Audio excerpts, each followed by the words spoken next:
আমি জানি না কেন আমার মনে হচ্ছে সামনে আমাদের একটা বড় বিপদ আমাদের জন্য ওয়েট করে আছে। এটা আমার সিক্স সেন্স বলছে মানো। ওকে, তোমার সিক্স সেন্স বলছে, তাই জন্য তুমি এসব করছো, এসব বলছো। আচ্ছা ধরে নিলাম তোমার সিক্স সেন্স একদম ঠিক বলছে, আজ নাও কাল, কাল নাও পরশু আমাদের একটা বিপদ হবে, আমি মেনে নিলাম, ফাইন।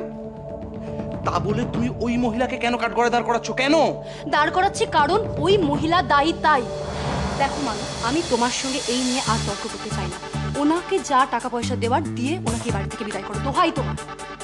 সেটা সম্ভব নয়, কারণ সেটা অনৈতিক, সেটা আমি পারবো না। আর পাড়ার থেকে বড় কথা হচ্ছে সেটা আমি করবো না। তুমি যেটা করছো সেটা ঠিক, আমি আমি বাজে যেটা কথা বলছি শুনতে চাইছি না। উনি এখানে থাকবেন, এটা ফাইনাল। তাহলে উনি এখানে থাকুন, আমি এখানে। মলয়, ডোডোর পড়াশোনার ব্যাপারে তুমি কখনো মাথা ঘামিয়েছো? ব্যাস, ঘামাওনি, ঘামিও না, ওটা আমার ডিপার্টমেন্ট। এই চিত্র শোনো, তুমি বড্ড বাড়াবাড়ি করছো কিন্তু। মলয় প্লিজ, বলছি না আমার মুডটা ভালো আছে, শুধু শুধু মাথাটা গরম করে দিও না তো। দাঁড়াও, তোমার জন্য চা করে আনি।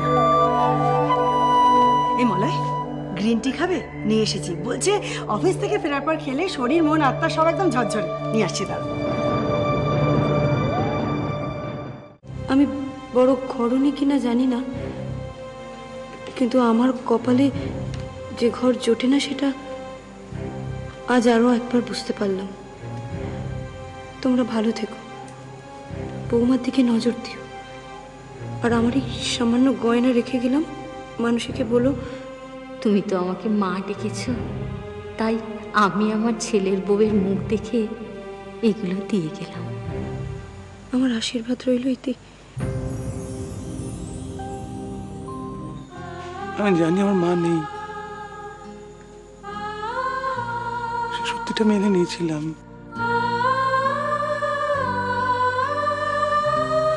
উনি এসে বোঝালেন মাকে, তারপর উনি চলে গেলেন। তুমি তুমি রেডি হয়ে নাও, যেভাবেই হোক, যেখান থেকেই হোক, আমরা ওনাকে ঠিক খুঁজে বার করব। ঠাকুরের প্রসাদ দেবেন একটুখানি? হ্যাঁ হ্যাঁ নিশ্চয়ই। প্রসাদ দাঁড়ান, যান, আপনি ওদিকে যান।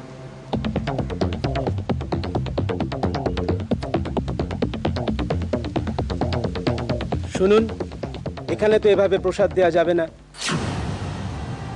না, কিন্তু আমি ঠাকুরের প্রসাদ একটুখানি খাবো বলে হাতে চেয়েছিলাম। আমি তো এখানে সবার সঙ্গে এরকম বসে খাবো না, মানে আমি তো ভিখারি না। আরে যান যান যান যান, এখান থেকে যান। এখানে থাকলে সবার সাথে পাত পেরে খেতে হবে, বুঝতে পেরেছেন? নইলে যান, হোটেলে গিয়ে খান। বেশ বেশ, আচ্ছা বেশ।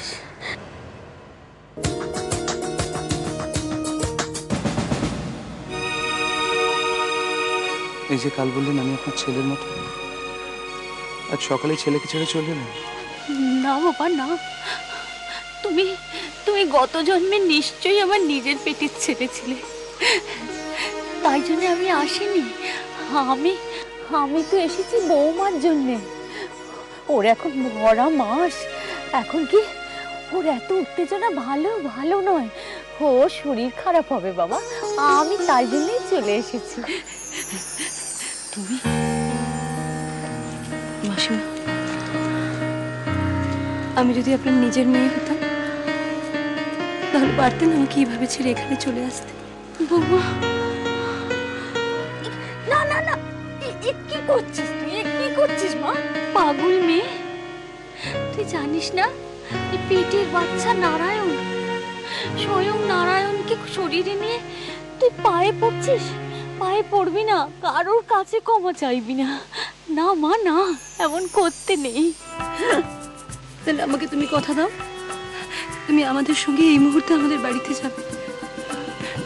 আমি তোমায় কথা দিলাম, ওই বাড়িতে আমি থাকতে কেউ কোনোদিন তোমায় অপমান করতে পারবে না, কোনোদিন না।